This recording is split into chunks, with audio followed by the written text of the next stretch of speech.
responsable du snowpark de Uzès. Je travaille en binôme avec Mathieu Morlot, avec qui on travaille depuis le début de l'hiver à entretenir un parc et que ce soit le plus évolutif possible et qui permette tant aux débutants qu'aux plus confirmés de pouvoir s'amuser et évoluer dans ce milieu et dans ce sport. Le Rookie Fest, donc le French Kiss pour cette étape, parce que c'est différentes étapes à travers le monde, dans des stations relativement, même très prestigieuses, en sachant qu'on est, je crois, la troisième étape européenne.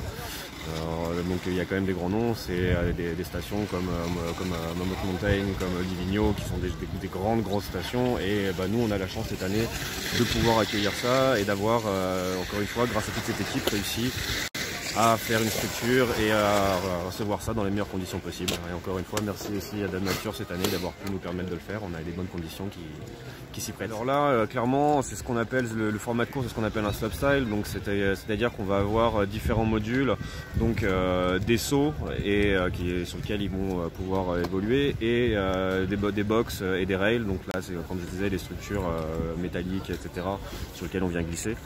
Et donc là, c'est réaliser des figures le plus technique et le plus propre. Donc après, il y a tout le système de jugement par-dessus.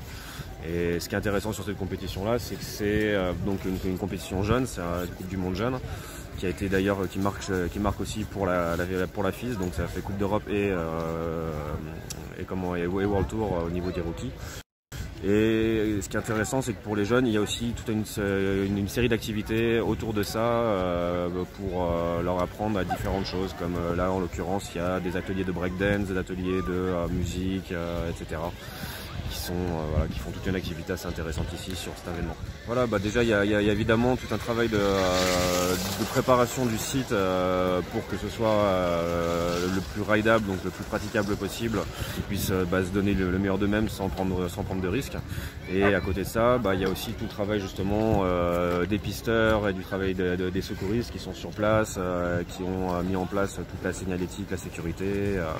C'est une grosse organisation, mais qui se passe plutôt bien aujourd'hui.